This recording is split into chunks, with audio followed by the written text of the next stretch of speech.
темата за овој семинар е растот на црквата. Не може црквата да расте правилно и да ја следи Божјата визија, која што ја дава Господ преку Светиот Дух на лидерите во црквата, доколку секој се прави. И затоа мора да се постави една основа и да се има ред. Како што има куќен ред во секоја една куќа и се знае што сме и што не сме, така и во црквата мора да има ред. Некој може има желба Везден да пее во црквата. И замислете сега, пасторот почнува да проповеда, ама тој си станал да пее. Ќе личи ли тоа на нешто? И ако пасторот му рече, ама не е сега моментот, ти ме мразиш. Или ако не му рече ништо пасторот, а он пее, блее, а овој проповеда, дали вие ќе разберете нешто во исто време? Не. Зошто ова го зборуваме? Затоа што во секоја црква има неколку проблеми. Тоа е да се почитува редот, кој што Господ го поставува, а Господ е Бог на редот и мирот, не на хаосот и на бунтовништвото. Значи, прво е редот, за кој што денеска зборуваме, потоа авторитетот дали се почитува, како што спомнавме, треба да се почитува и објаснивме зошто да се почитува. Кога се почитува авторитетот, помазанието тече и нема пречка. И трета работа, голем проблем, благајната, односно парите. Црквата не е акционерско друштво за секој да гласа. Црквата не практикува демократија. Црквата е жив организам, подоцна ќе зборувам за тоа, тоа е невестата на Христос, по која тој ќе дојде, но во црквата не владее демократија, туку теократија, од зборот теос, што значи Бог, односно во превод богократија. Така да владее Божиот ред кој што е поставен и треба да се почитува. Без разлика во даден момент дали тоа ни се допаѓа или не, ако сме живи органи во црквата, тогаш треба да бидеме во позиција која ќе ни кажат нешто лидерите или пасторот, да го примиме, да го размислиме, покрито што не се согласуваме, ако ни е непријатно, да го прашаме Господ, Господе, покажи ми, јас ова можеби не сум го видел. Покажи ми, дај ми сила. Ти да ме изградиш, оти јас сам не можам. И Господ ќе ви покаже во кои моменти вие сте направиле нешто што не е во ред. Без разлика дали е лажење, дали е озборување, дали е лицемерство или некаков заговор позади грбот на пасторите. Зошто е ова важна тема? Не дојдовме тука за да го браниме пастор Ќамил и пастор Хариета. Туку да помогнеме стариот квас да се оттргне, за да може да се стави ново вино во нови мешини. Зошто? Затоа што до сега било како било. И се што ќе сакаат пасториве да направат како ново, еве да речеме, јас и викам на пастор Хариета да застане напред со пастор Ќамил и заедно со него да проповеда или да води молитва, она ми вели, сакам епископе, но не можам, луѓето кај нас не прифаќаат така жена да се моли и да зборува. А викам, вашите луѓе прифаќаат слово? Прифаќаат Библија или прифаќаат човечка традиција како што некогаш било? Ова не е споменар. Ние не живееме во спомените и минатите методи во црквата, кои што некогаш биле. Старото е тргнато, се стана ново и се обнови. Во Словото ние учиме од Исус да не одиме по човечки преданија и традиции, туку да одиме според водството од Светиот Дух и според Словото, Библијата. Каде што слушнавме, еве и денеска, дека има и жени служителки. Тоа значи дека секој еден од вас, маж или жена, има место во Христовото тело за да земете учество, бидејќи црквата не е театар, каде што пасивно седите и гледате театарска представа. Сузана и Идавер да прослават, потоа Ќамил пасторот со проповета да каже, истото па истото. Тоа не може така да биде. Затоа што кога Светиот Дух води, се променува. Има живост. И во даден момент може некој ќе стане од публика да каже прокламација Божјо ветување, или пророкување, или толкување. Секој има право да каже, но се разбира кога ќе дозволи пасторот во црквата. Дали се разбираме, драги мои? Дојдовме да ви го кажеме ова, не бидејќи не го знаете. Меѓутоа, слободата на духот беше ограничена. Овде имаше многу религија. Многу се мешаше. Едно учење ќе дојде, еден ќе донесе едно учење. Ќе дојде друго учење. После ќе се прави сунет, сите одат таму. Ми не сваќате ли ако правите компромис, одите на едно на друго, мешате една вера, друга вера, трета вера. Вие доаѓате до еден хаотичен систем на верување. И после благословот не можете да го примате. Вие не треба да живеете угодувајќи на луѓе, туку угодувајќи само на Бога. Едно е ти да си ја вршиш работата, ама друго е да правиш компромис. Компромис значи да попушташ. Денес ќе попуштиш за некој со други верувања. Утре ќе попуштиш за некој бајач или гледач. Утре некој ќе ти се додворува, ќе ти се удвара, викаме ние, и на него ли ќе му попуштиш, без разлика дали си машко или женско. Како што ти, по милост на Господа, си направил избор да му служиш на Исус и знаеш дека веќе на ѓаволот нема да му служиш, така исто правиш избор. Одам во оваа црква и на друго место не одам. Ке пијам од изворот што Господ тука го отворил за мене. И нема да мешам топла водичка, ладна водичка, минерална водичка, ваква водичка. Ќе си пијам од изворот кај што Господ ме повика да се појам, да пијам. Дали разбирате? Бидете верни на повикот. Почитувајте го местото каде што Господ ви го дал да го имате. И ќе видите каков благослов ќе имате. Некој ќе ве тера, иди бе, дојди, ќе дојде овој гостин, ќе дојде оној гостин. Како што кажа и пастор Јуле, ќе одиш на гости, ќе течат, касни си од баклавана, па касни си од ордеверот помалци, па касни си од руската салата, па од сиренцето овчко да го пробаш. И на крајот што ќе биде? Ќе ти биде, прво, нема да се најадеш, а второ ќе ти стане тешко, ќе повратиш. Затоа најади си се со убава здрава храна. Затоа што овде во оваа локална црква Господ знае што им треба на верниците овде. И за вас ќе подготви слово што е точно носи решение и одговор за вашиот проблем. Ако е нешто блокирано преку тоа слово, Господ го праќа тоа слово како меч, пробива преку Светиот Дух, ја кине сатанската мрежа и ви прави излез од проблемот или од блокадата која што сте ја имале. Без разлика дали е болест, дали се финансиски проблеми, дали се неженет, немажен некој, дали нема деца и слично. Јас сум сигурен дека такви благослови и чуда сте виделе во службата на пастор Ќамил, кој што кратко време, една година како се во служба, меѓутоа сите видовме како Господ силно ги употребува со сопругата негова во исцелителна служба, во бркање демони, во исцелување, во знаци, во чуда, во слобода и во оган, како што одамна не се беше видело овде. Сите може да зборуваат се и сешто. Може да кажат дебеле, може да кажат роме, цигане, може да кажат млате, неискусене, може да кажат, од таму избега, ваму го турија. Ама луѓето се ќе кажат. Исус знаеше што имаше во луѓето. Не требаше никој да му кажува.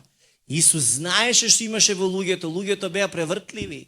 И денеска се. И затоа избраните од Господа не им е лесно да се соочат со тоа. Ама верувајте, колку и да му е тешко во моментот како емоција, и него и мене, за тоа што споруваат луѓето, верувајте, оној што Господ го поставил, што и да се случува, он ќе остане во служба.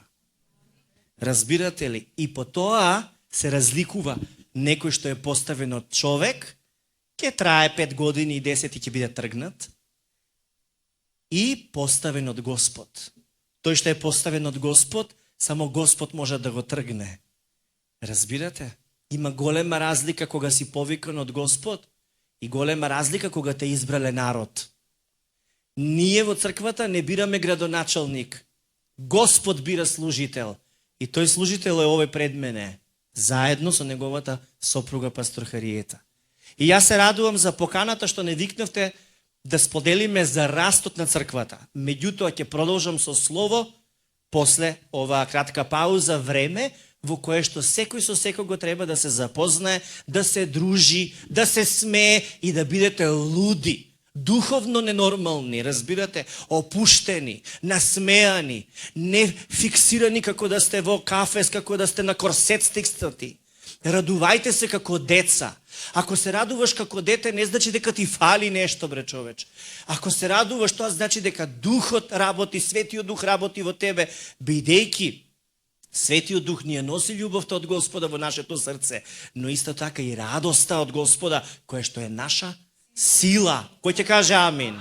Во Ефесијани 1 глава 22 стих вели: и се му покори под неговите нозе, а него го постави за глава над се на црквата, која е негово тело, полното на оној кој исполнува се во се. Се однесува за Исус, бидејќи тој е глава на црквата. А што е црква? Доаѓа од грчкиот збор еклесија, што значи собрание или во превод повиканите. Така да тоа е собрание на повиканите кои што се верници во Христос, и црквата знаеме дека е Христово тело, чија глава е Христос, така е. Значи црква е множина, значи во множина е собрание од повеќе души кои што се собрани во името на Исуса. Самиот тој кажува, каде што се двајца и тројца собрани во мое име, таму сум и јас. Зошто ова го потенцирам? Бидејќи ти не си во црква ако практикуваш индивидуална духовност. Има луѓе кои што велат: Господ е со мене, не можам да одам на богослужба често, кога ќе можам, тогаш ќе одам. И така цела сезона од 3 месеци нема да го има, ќе дојде еднаш и толку мисли дека е дел од црквата. Тоа не е така. Затоа што ти секој ден се храниш и тебе секој ден ти треба 3 оброка на ден, ти треба вода, ти треба сон. А колку повеќе нас ни треба духовно хранење, духовно општење, комуникација и единство во црквата. И не може да се случи такво нешто, бидејќи ако ти доаѓаш од време на време во црквата, ние тоа го викаме турист. Немаш ти поставено место и позиција во црквата како орган, исто така во црквата. Така да, кога ти си своеволен и си живееш по своја духовност, ти веќе практикуваш бунт, своеволие и не се покоруваш под Божиот авторитет. Така да, твоето учество во собрание кога доаѓаш во црква, тоа е импулс со кој што ти откликнуваш кон Бога за средба со семејството по вера, каде што нели е самиот Исус, кога сме собрани двајца и тројца, помеѓу вас таму сум и јас.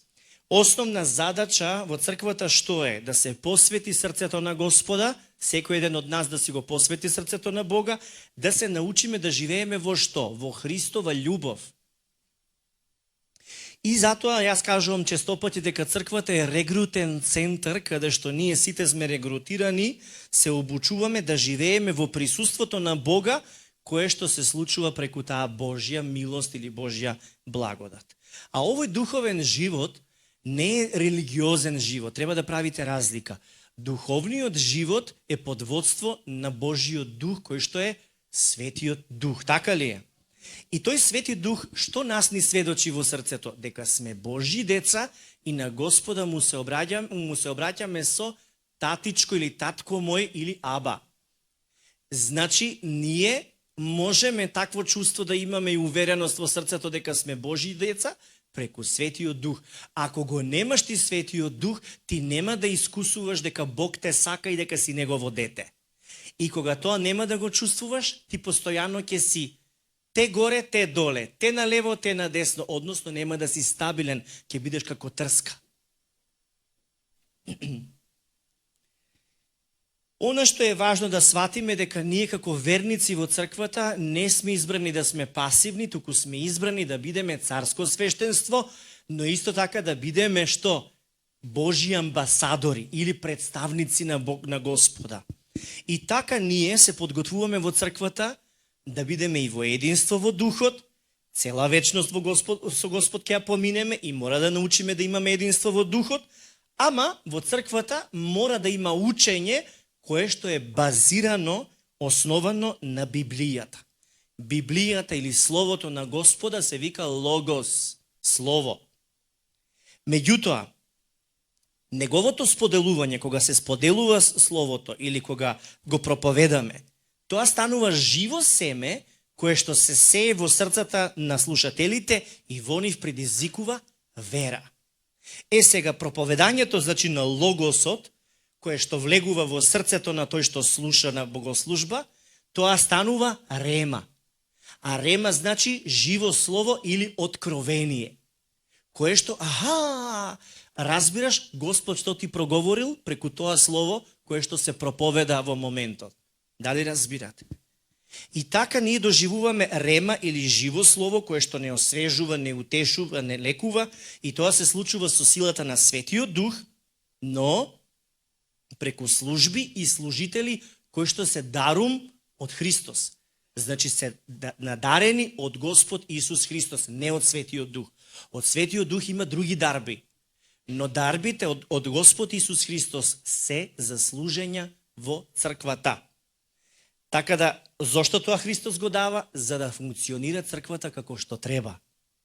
Така да, како што спомнав, црквата не е акционерско друштво АД, ниту е ДОЕЛ, ниту е приватно предпријатие, ниту е државна фирма, туку црква која што е Христова невеста, во која што Христос поставил точно кој во каква служба треба да биде и наместо демократија, богократија, односно Божји ред.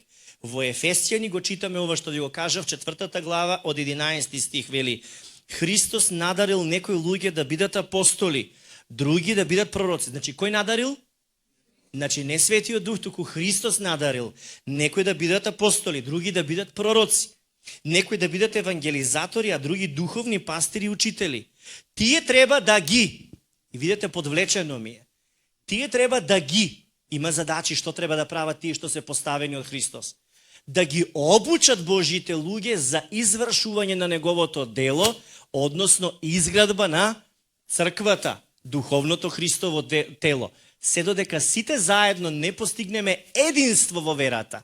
Единство во верата и во познавањето на Божиот Син, со што ќе станеме целосно зрели според возвишените стандарди што ги постави Христос.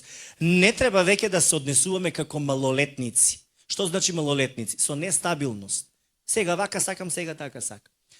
Потоа вели, фрлани наваму натаму од брановите, носени од сите ветришта на лажните човечки учења, кои итро ги водат луѓето во стапица на измамата. Треба, вели, да растеме. Како да растеме? Цврсто, држејки се до што? До вистината. А која е таа вистина? Самиот Христос, да. До вистината, искажувајќи ја со љубов, доближувајќи се во секој поглед до оној што е главата, до Христос. Тој, Христос, го поврзува и обединува целото тело, за да функционира како сложна целина. Каква целина, повторете? Сложна. Каква? Што значи сложна целина? Значи слога да има меѓу браќата и сестрите. Значи сложна целина. Ако го нема зборот сложно, нема да има целина. Дали разбирате? Нема да биде цело телото. Значи сложна целина, кога секој дел од телото си ја извршува својата функција, целото тело расте, самото себе се изградува и се исполнува со љубов. Значи, уште еднаш, кога секој дел од телото својата функција се извршува, секој што си е повикан си го тера своето, ете тогаш целото тело расте.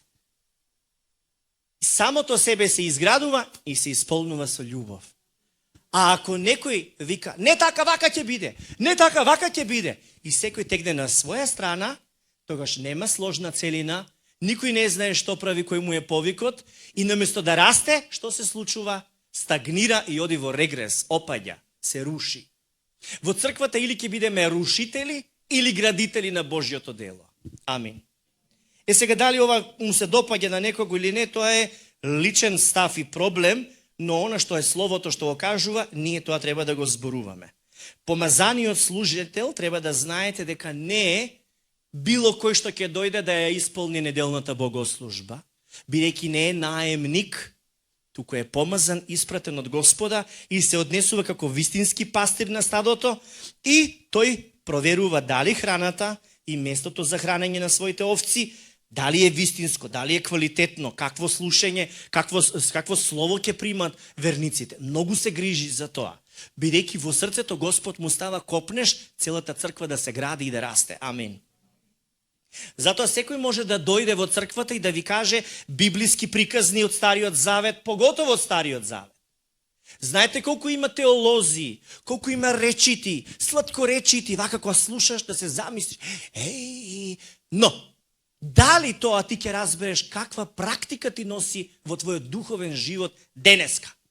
Додека се расправаш со мајка ти и татко ти, додека имаш проблем со соседите, додека имаш проблем со пари или со здравје. Приказките не се ова народни приказни да се слушаат. Словото е живо.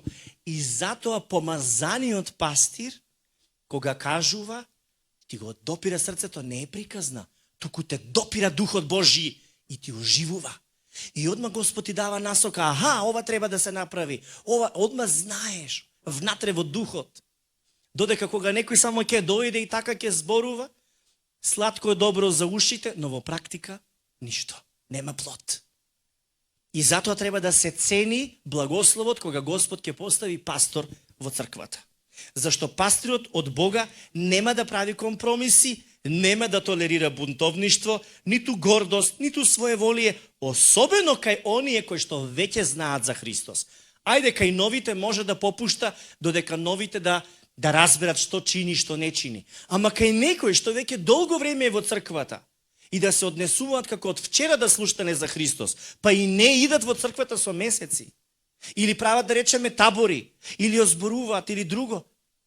Црквата така нема да расте. Пасторот ќе прегори, ќе служи со воздишки, а во Словото вика апостол Павле да не дојдам со воздишки да служам. Вели понатаму во 1 Коринтијани 15 глава 1-5 стих, слушате внимателно. Драги пријатели христијани, сакам да ве потсетам на радосната вест што ви ја проповедав, која вие ја прифативте и која ви стана основа на верата. Таа радосна вест што јас ви ја проповедав, ќе ви донесе што? Спасение, доколку цврсто се држите до неа, освен ако немате празна или лажна вера. И јас најпрвин ви ја пренесов најважната порака, вели Павле, онака како што и мене ми беше пренесена. Христос умре за нашите гревови. Што направи? Согласно со предвестувањето запишано во Светото писмо. Беше погребан и воскресна на третиот ден, согласно со предвестувањето запишано во Светото писмо. Воскресениот Христос му се јави на Петар и на 12 апостоли, а подоцна и на повеќе од 500 негови следбеници заедно, од кои повеќето се уште се живи, иако некој веќе почина. Амин. Дали овдека прочитавте пекол? Дали прочитавте ќе умрете ако не поверувате? Дали пишува тука тешко вас? Ќе изгорите? Не. Што кажува апостолот Павле до писмото до Коринтијаните? Ја раскажува благата вест, радосната вест, основата на Евангелието, која што почнува и завршува со Христос. А тоа е фактот. Кој е тој факт? Радосната или благата вест е основа на верата и носи спасение. А таа гласи: Христос умре за нашите гревови според пророкувањето од Светото писмо преку пророците. Беше погребан, потоа воскресна на трет ден, се јави на учениците. Има сведоштва, има докази за тоа. Зошто е ова важно? Затоа што денес има различни учители. Некој ја раскажува оваа радосна вест како просперити госпел, односно како евангелие за преуспевање. Ке добиеш пари ако му служиш на Господа. Ме разбирате? Направи ова, Господ ќе ти направи ова. Господ не е джубокс да ставиш паричка и да ти пушти песна да свириш, да слушаш. Разбирате? Не е флипер. Пушташ жетон и почнува играта. Пушташ жетон или донација даваш и Господ ти ги исполнува трите желби. Така не е тоа. Значи тоа е погрешно, така. Второ, постои обвинувачко евангелие, кое што вика: грешници недостојни, не ви е срам. Вие треба да се каите, дарови да носите в црквата, Господ да погледне милостиво на вас. Ако не го правите тоа и тоа, Господ нема да ви ги прости гревовите. Ќе умрете од пеколот, ќе горите. Што е тоа? Тоа е обвинување, тоа е осудувачко. Дали е тоа евангелието? Не е правилното евангелие. Кој е правилното евангелие? Тоа кое што носи надеж, кое што подикнува вера во срцата на луѓето. Вера во кого? Во единствениот Божји син на нашиот Господ и Спасител Исус Христос. Што направи Исус за нас? Умре за нашите гревови. Правото евангелие зборува за Исусовото дело што Господ направи преку Христос за целото човештво. Христос умре за нашите гревови. Умре и беше погребан, на третиот ден воскресна. Кој ќе поверува, ќе се спаси. Зашто Господ толку многу го возлюби светот, што го даде својот син за секој што верува во него да не погине, туку да прими вечен живот. Дали тоа носи радост и надеж? Да. Не носи терет, не носи вина, не носи чувство дека си недостоен за Господа. Павле продолжува да објаснува дека спасението е врз основа на Божјата милост кон нас, а не врз основа на нашите праведни дела. Оти во Библијата пишува дека никој со праведни дела не може да се спаси. Каде го читаме ова за Павле? Во Тит, 3 глава, 4 и 8 стих. Бидејќи Ефесјани 2 глава го знаете, 8 и 9 стих, дека никој со дела не може да се спаси, туку само преку вера по милост на Бога. Затоа читам од Тит, 3 глава, 4 до 8 стих. Но тогаш Бог, нашиот Спасител, ни покажа колку не сака и колку ни е благонаклонет. Значи, Бог ме сака и ми е благонаклонет. Кога не спаси, не затоа што со нашите постапки тоа го заслуживме, туку затоа што тој е милостлив. Каков е Бог? Милостлив. Со силата на Светиот Дух не изми, не прероди и направи од нас нови суштества. Какви? Изобилно го излеа врз на Светиот Дух преку нашиот Спасител Исус Христос и вели, не оправда. Што направи? Што направи, Давер? Не оправда. Не оправда. Затоа што ни е благонаклонет. Не затоа што служиш во црквата. Не затоа што се трудиш во црквата. Не затоа што проповедаш. Не затоа што донираш со парите. Туку затоа што Он е милостлив. Затоа што неговата милост е довека. Затоа што неговата милост е посладка од животот, вели Словото. Амин. Така да Господ што направи не оправда, затоа што ни е благонаклонет и сега може да се надеваме дека ќе добиеме вечен живот. Кога сега? Откако разбираме дека Бог е благонаклонет. Дури тогаш можеш да се надеваш дека ќе добиеш вечен живот. Вели, ова е веродостојно учење. Те советувам уверливо да ги поучуваш луѓето, Павле му вели на Тит. Да ги поучуваш луѓето, па оние што ќе поверуваат во Бог да се стремат кон добри дела, кон работи што ќе бидат полезни за сите луѓе. Амин. На што се основа Евангелиево? Што го поучува Павле? Ке ги караш луѓето? Не. Туку објаснува за благонаклонетоста на Господа, кој што е многу милослив и кој што заради таа благонаклоност што направи не оправда.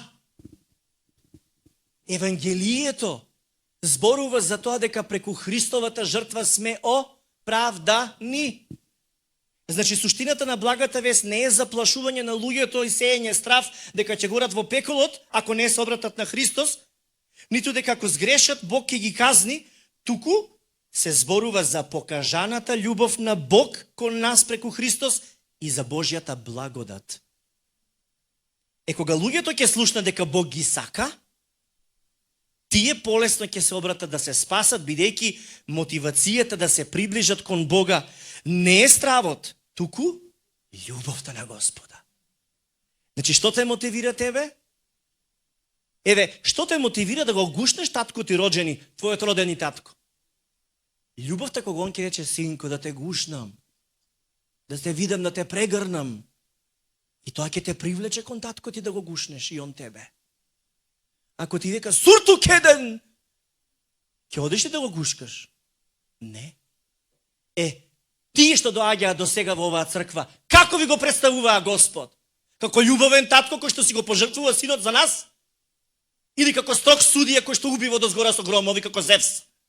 Затоа ви велам, треба да е од Господ пратен, бидејќи Бог, нашиот Господ, не е од античка Грција и од погрешните верувања на многобожците. Туку Господ на Авраам, Исак и Јаков, кој што ни се обрави, преку Христос ни се објави. И ни ја покажа огромната благонаклоност, љубовта, благодата на Господа преку Христос. Амин. Значи, ова што треба да носи во нашето срце?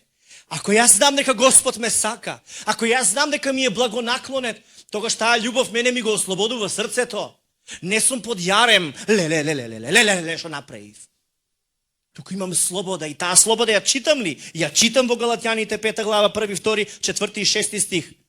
Да ја прочитам ли? Вели, значи ние сме слободни, Христос не ослободи. Кој те ослободи? Христос не ослободи. Држете се цврсто до таа слобода и не дозволувајте повторно да ви го стават јаремот на што? На робството, односно Мојсеевиот закон. Дали се слушаме добро? Да не дозволуваме такво нешто, да не се практикува Мојсеевиот закон и религијата. Вели, слушнете ме сега со извичник. Слушнете ме сега, вели. Јас, Павле, ви тврдам дека ако се надевате преку обрежувањето да се спасите, тогаш Христос не може да ви помогне. Тие што се обидуваат да се поминат со Бог преку придржување кон Мојсеевиот закон, се одвојуваат од Христос и ја губат неговата благонаклоност. За тој што верува во Исус Христос нема никакво значење дали е обрежан или не. Важно е да имате делотворна вера, вера што има дела.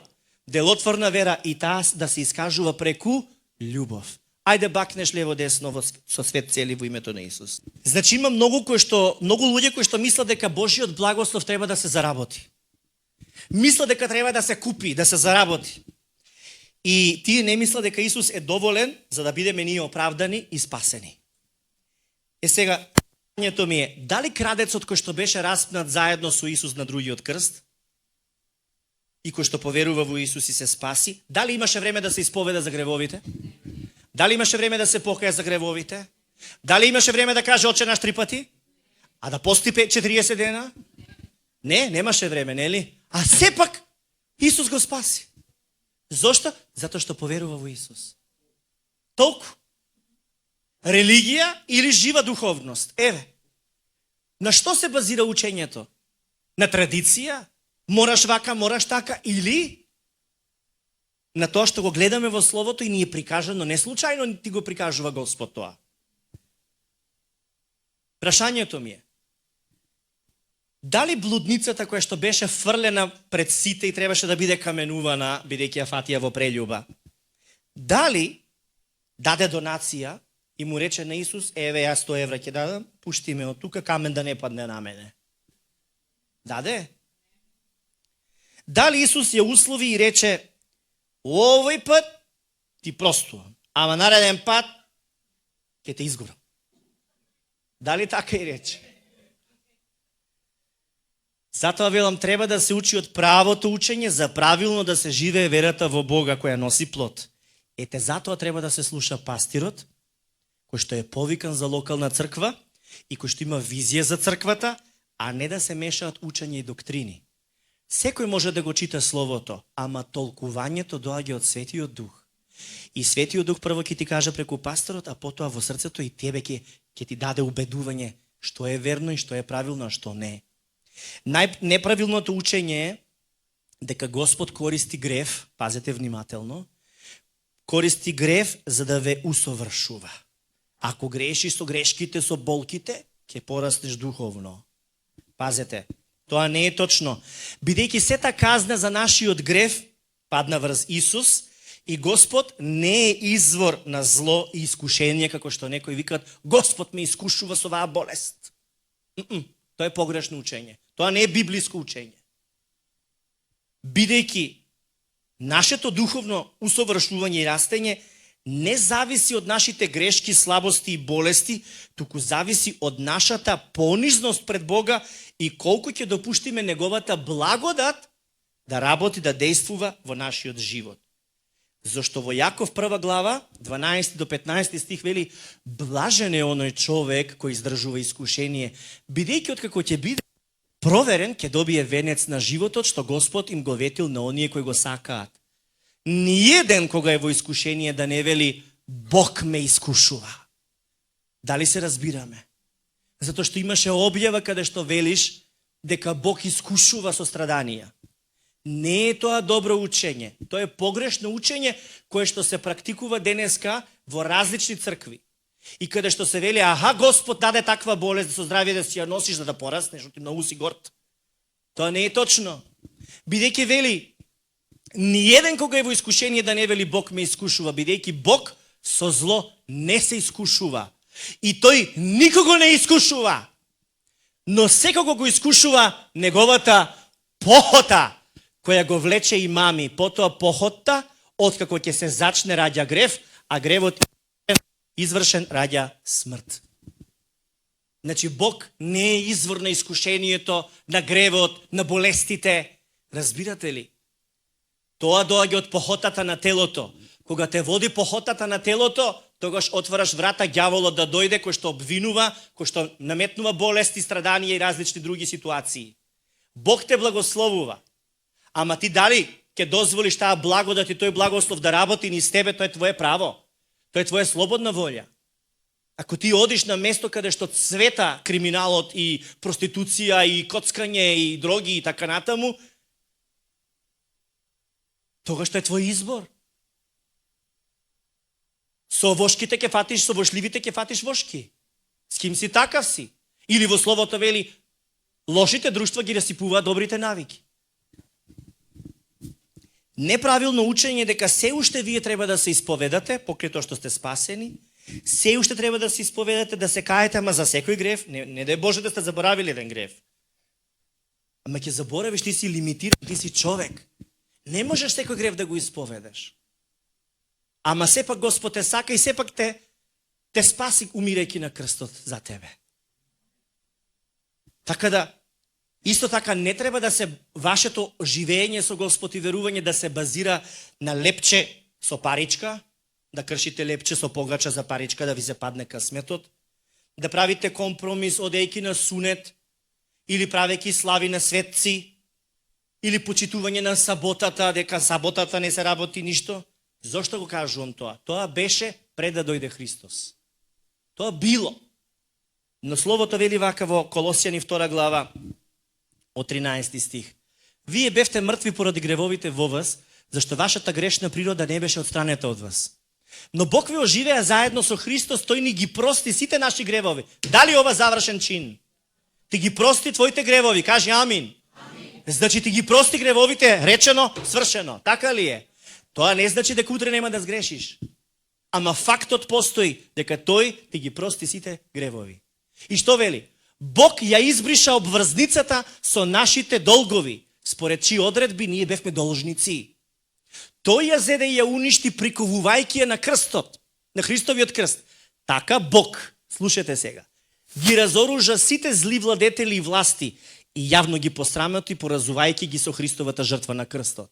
Затоа, не дозволувајте никој да ве обвинува за она што го јадете и пиете, за тоа дали ги славите празниците, дали ја славите младата месечина и саботата. Тие нешта беа само сенка на истинското што требаше да дојде, а тоа е Христос. Значи, најава беа, сенка беа, беа предслика.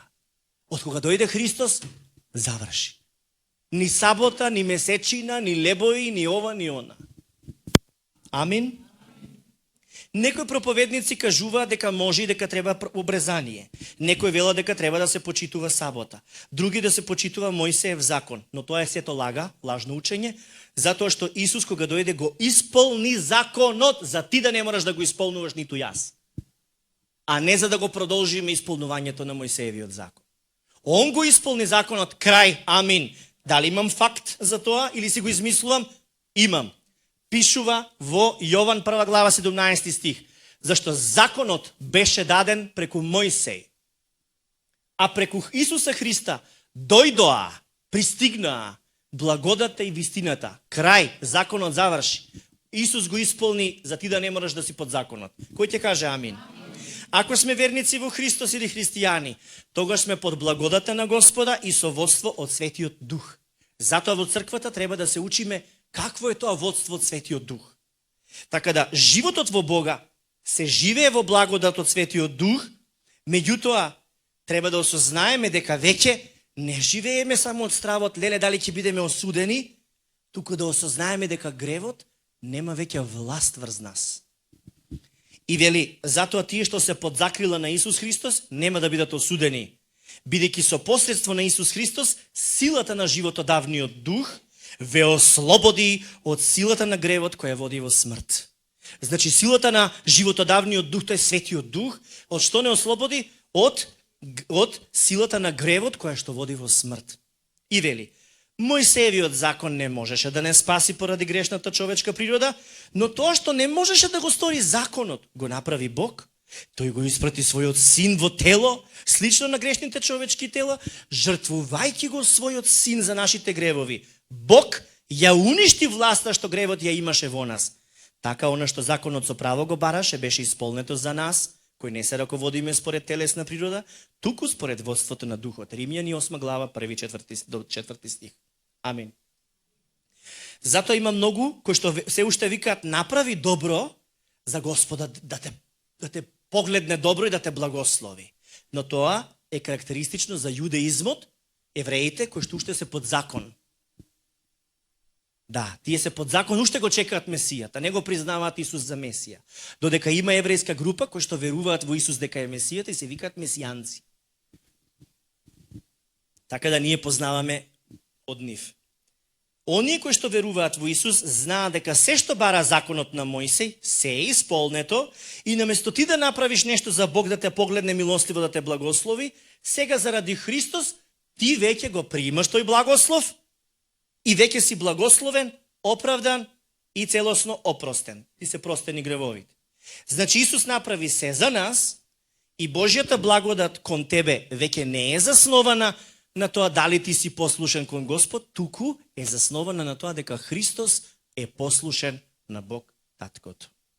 Затоа Павле вика во Галатјани 2 глава 21 стих, јас не можам да гледам како се омаловажува Божјата благонаклоност према нас, зашто да можевме да се спасиме со придржување кон Мојсеевиот закон, тогаш немаше потреба Христос да се жртвува.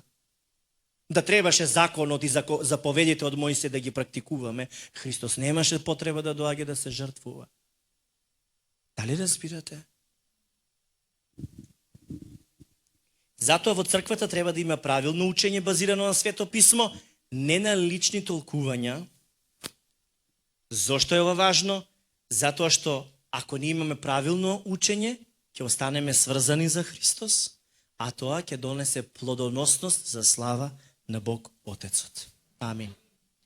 Така да за сето ова пишува во Римјани 7 глава, 4 до 6 стих, имам повеќе стихови, меѓутоа еве кратко вели, така е со вас, драги христијани, вие не подлежите под старозаветниот закон даден преку Мојсей, затоа што Христовата смрт значеше и ваша смрт.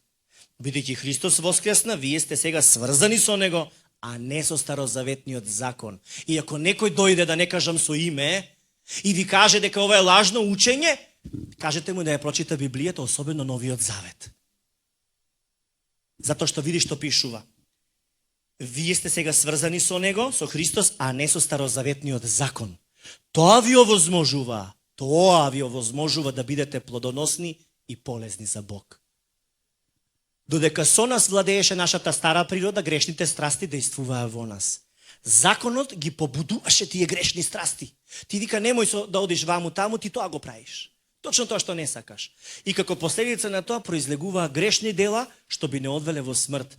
Сега сме ослободени од законот, откако со Христос умревме за силата што не држеше заробени.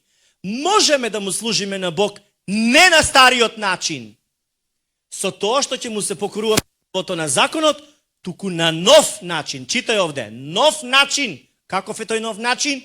Така што ќе му се покоруваме на Духот. На кого? На Духот Божи, на Светиот Дух. Амин. Да живееш под благодата на Господа, по милоста на Господа што не ја заслужуваме, значи да поверуваш во Христос и да го прифатиш тоа што Тој го направи за нас, а тоа е спасение. Зборот спасение е созо или сотерија од грчки. И тоа значи да си откупен, да си исцелен и што друго? Да си направен целосен. Разбирање за таа благодат пишува во Римјани 5 глава. Ве молам запишете си. Читам од 15 стих. Но дарот на благодата не е како престапувањето, зашто ако преку престапувањето на еден, на Адам, изумреа мнозина, многу поизобилно се излеа на мнозина Божјата благодат и дарот, на што? Дарот преку благодата на еден човек, Исус Христос. Што треба да разбереме тука? Дека благодата не е како престапувањето што го наследивме преку Адам, туку благодата произлегува од Исус Христос. Во 16 стих вели, и дарот не бидува како што се случи кога сгреши еден, кога сгреши Адам. Имено судот произлезе од еден кој погреши, да се мисли на Адам. И така доведе до осуда. А благодатниот дар доведе од многу престапи до оправдување. Значи, што направи благодатниот дар? Од многу престапи, од многу грешки, од многу казни до оправдување. Со благодата доаѓаме до оправдување. Запамети, дарот на благодата, дарот, незаслужена милост од Бога, доведува до што? До оправдување. Не нашите дела и постапки. Туку дарот на благодата не води до оправдување. Читам наредниот стих 17. Зашто ако смртта зацари заради престапувањето на еден, на Адам, тоа многу повеќе оние кои примаат изобилство на благодата и дар на правдата, ќе царуваат во животот преку едниот Исус Христос. Значи, ако преку Адам сите сгрешивме и се наследи таа смрт и казна, колку многу повеќе оние кои што имаат изобилие на благодата и дар на праведноста, ќе царуваат во живот преку Исус Христос. Што треба да научиме од овој стих? Оние кои примаат изобилство на благодат од Господа и дар на праведност, дар на правда, осознавајќи дека си оправдан, ете, тие ќе царуваат во животот преку Христос. А да царуваш, што значи? Да царуваш значи да надвладееш над околностите во кои што живееш и над слабостите со кои што се соочуваш. Не можеш да се ослободиш од дрога, од мастурбација, гледање порнофилмови, коцкање, лажење, правење гревови. Не можеш да се ослободиш од тоа без благодата од Господа и дарот на праведност. Дали свативте? Затоа многу христијани се во религија и во црквата ќе се представат како домаќини, ама позади прават други пакости. Зошто така живеат лицемерно? Затоа што се во јарем. Затоа што не се под благодата, туку учењето им е под законот на Моисеј. И се вртат во круг. И таман ќе рече, се кајам, веќе не правам грешка. За 2 дена истата грешка ќе ја повтори. Ќе се опие или ќе се искоцка, ќе се издрогира и така натаму. Да излезеш од зависностите, од гревовите, од сите тие нешта кои што сте телесни, потребно ти е пилието на благодата и дарот на праведноста. Штом тоа го искусиш во тебе и знаеш дека Бог те сака, празнината од внатре што те тера да се коцкаш или да правиш грев е исполнета. Вината со која што нон-стоп те удира законот, а ѓаволот го користи тој закон и те обвинува преку законот, ќе се тргне кога ти ќе го прифатиш дарот на праведноста. И тогаш ќе може да царуваш над сите слабости и над околностите кои што те обкружуваат. Дали се разбираме? 18 стих вели, и така како што преку еден престап дојде осудување на сите луѓе, така и преку едно праведно дело дојде за сите луѓе оправданието што донесува живот. Оправданието што донесува? Значи ти ако веруваш дека Бог те оправда, носи живот тоа во тебе. Дали сакаш да живееш? Епа, праведното дело на Исус донесе оправдување за сите луѓе кои што веруваат во Него, а тоа оправдување носи живот. Ако сакаш да живееш и да излезеш од страданија и болести, треба да ја прифатиш праведноста на Христос како поклон за тебе. Дали разбирате? Затоа што кога си во Христос, Господ Таткото не те гледа како крв и месо. Те гледа како духовен човек, покриен со крвта на Исус, кој што те оправдува. И вика, ете ти си мое дете. Затоа што твоите гревови, запамети го ова, Твоите гревови не можат да ја тргнат и да ја избришат крвта Исусова што е врз тебе. Амин. Праведното дело на Исус донесе оправдување за сите нас. Ако сакаш да живееш, значи треба да прифатиш дека Бог те оправда преку Христос, не те гледа веќе како грешник, туку како негова ќерка, негов син, негово дете. Амин. Затоа велиме, повеќе во молитвата веќе не бараш како порано во Стариот Завет. Леле, Господи, давај. Рекиштото ќе го тргнат, со пепел се тураат. Постат, како Даниил што постеше. Тоа е старозаветно. Новозаветното е различно. Мора да правите разлика што е старозаветно пред Христос да дојде, од кога дојде Христос, како се промени сето тоа. Затоа Христос пострада, за да не помири со Бог Таткото, да не принесе во светината на светините, а не за пак со пепел да се тураме, не за пак јарци да носиме да жртвуваме јагниња. Дали се разбираме, драги мои? Така да кога веќе се молиш на Господа, не молиш, Боже, давај јак те молам да даваш. Туку благодариш, што веќе преку Христос се ти даде. И не му викаш Боже, туку му викаш Татичко, Татко мој небесен, бидејќи преку Исус си посинет и преку Светиот Дух добиваш потврда дека си Божјо дете и му викаш Аба, Татко мој. Во Евангелието по Јован го пишува. Затоа Исус вели, дојдов да им го објавам Твоето име, Татко. И затоа за нас Господ на Авраам, Исак и Јаков е Татко.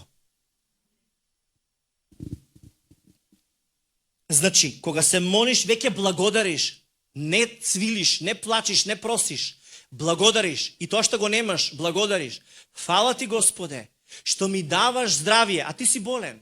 Ама му викаш, фала ти, Господе, што ми даваш здравие преку раните Исусови што ми обезбеди исцелување. Тоа е сочекорна вера. И тогаш дури и да немаш здравие, Бог ти ја гледа верата и те наградува. Значи, од сега треба да започнеш да се доживуваш како Божја праведност во Христа, а не да мислиш дека си постојано грешник, недостоен за Господ, виновен постојано. Тоа беше, но повеќе не си. Зошто? Бидејќи старото помина, во Христос си ново создание, амин. И тоа ново создание е праведност Божја, пишува во 2 Коринтијани 5 глава 21 стих, оној кој не знаеше за грев, Исус, Бог го направи грев за нас. Зошто го направи грев за нас? Зошто? За да не направи што? За да станеме Божја правда во Него. Дали разбираме која е смислата? За ти да станеш Божја праведност.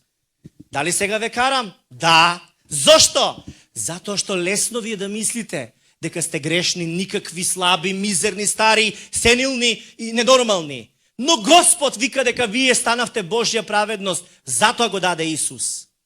За он да стане грев што немаше грев, за ти да станеш Божја праведност преку Христос. Амин. Това не значи дека нема да сгрешиш, но треба да знаеш дека твоите грешки се повторуваат постојано, кога ти не осознаваш како таа Божја благодат треба да работи во тебе и како да си под водство на Светиот Дух. Односно, кога ти постојано живееш под религија, смеам ова, не смеам ова, тоа е законот, смеам, не смеам ова, леле не смеам вака да правам. Затоа религиозните христијани не можат да престанат ни со лажење, ни со пушење, ни со срамни филмови, ни со алчност, ни со лицемерие. Но, кога ќе доаѓаат во црквата, од пастирот ќе научат како да бидат водени од Светиот Дух и ќе ја прифатат таа Божја благодат, а тогаш гревот веќе нема да има сила во нив и нема да сакаат да грешат.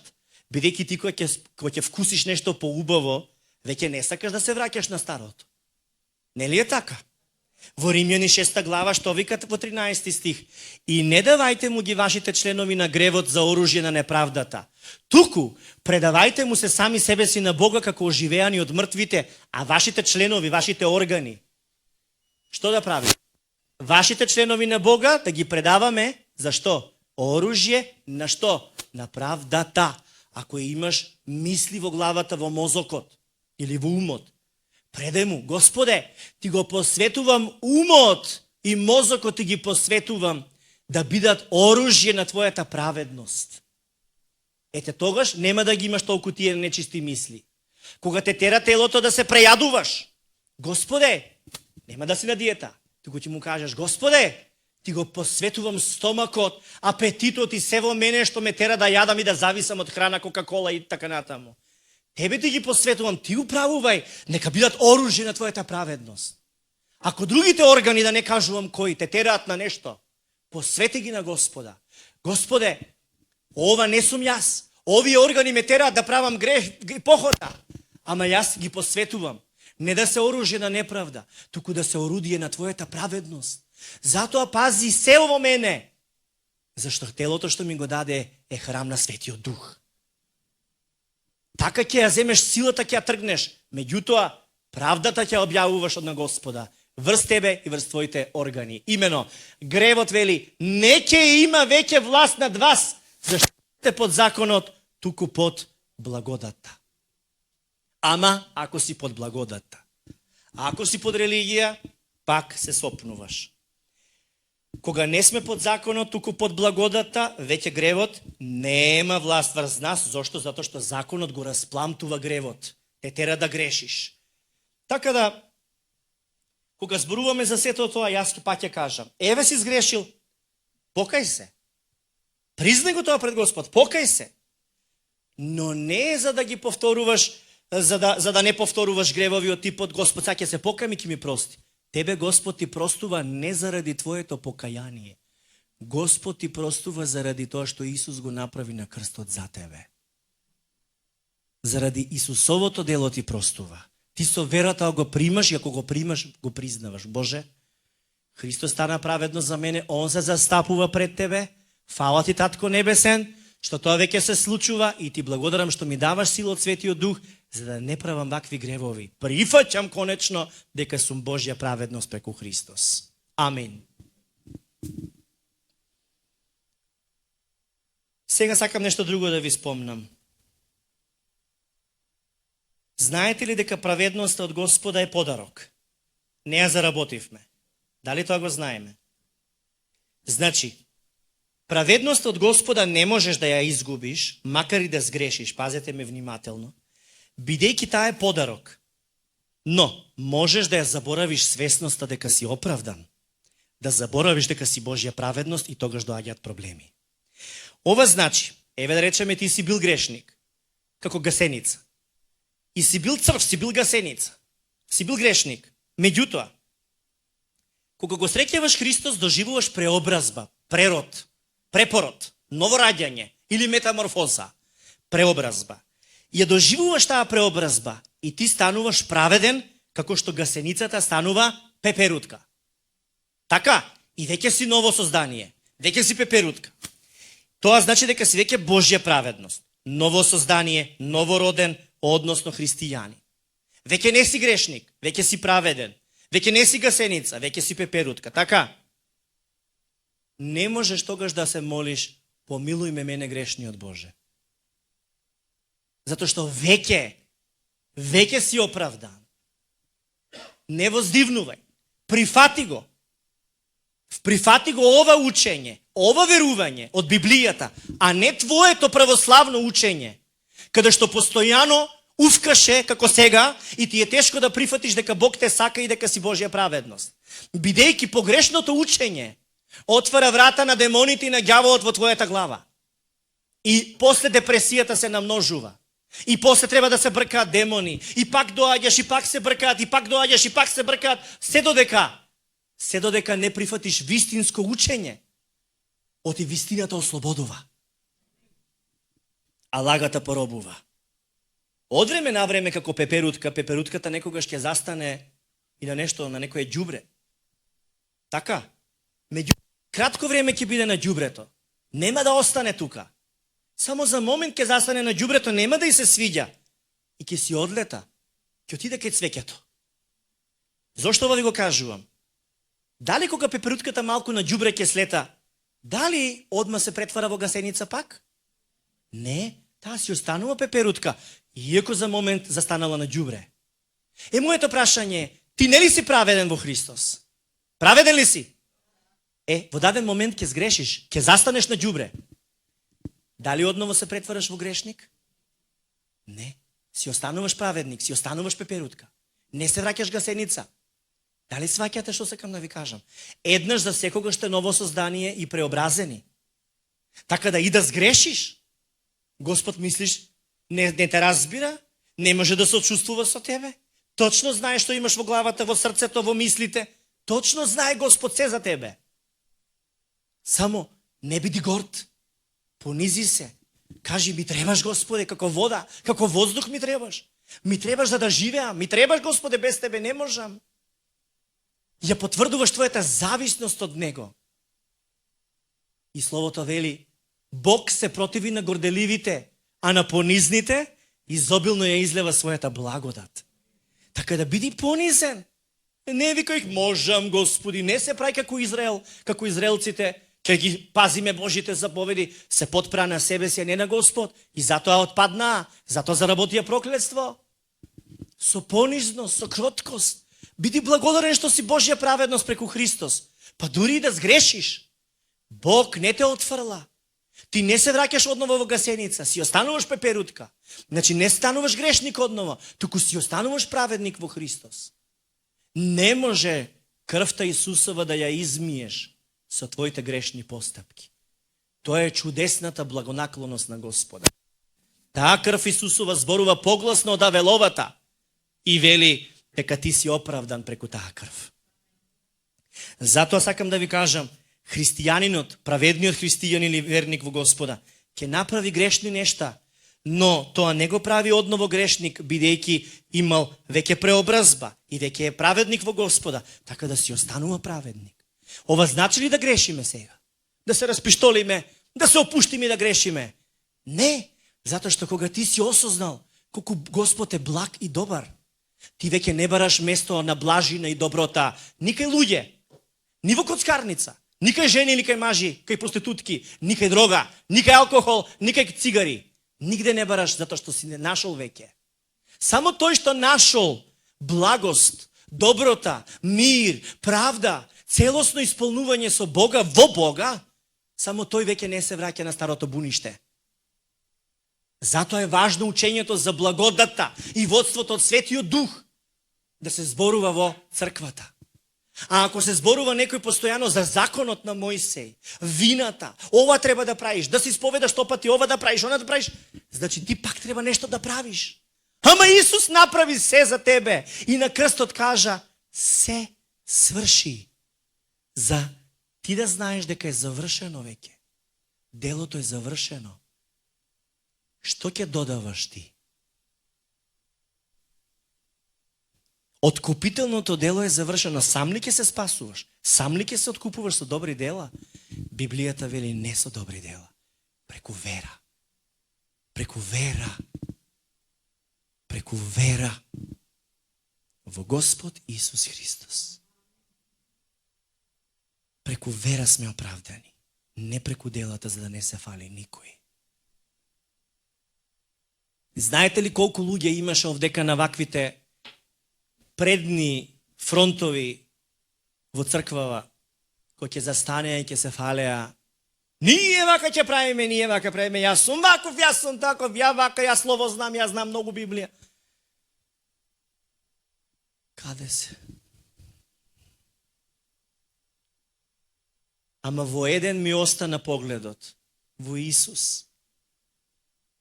И тој Исус, живиот Исус, нашиот Господ, ми покажа да го гледам примерот на Джонатан, кој што е уште понизен, а е доктор по теологија, скромен, едноставен, ама изгледа недоволен авторитет за некои служители, како во Охрид, така во Прилеп, така во Скопје. Ама мене Господ ми рече, ете ти пример. И го гледав тој пример и го гледам и ден денеска. И понизен, и во љубов, без да се наметне, во Словото на Господа, во вистината на Бога, без пумпање, без драма, без да бара признанија. И кога тоа го гледаш, гледаш и спротивното тоа што е. Гледаш гордост, Гледаш суета, гледаш амбиција човечка, кој да биде пастор, кој, јас ќе бидам пастор, јас. Гласете ме мене.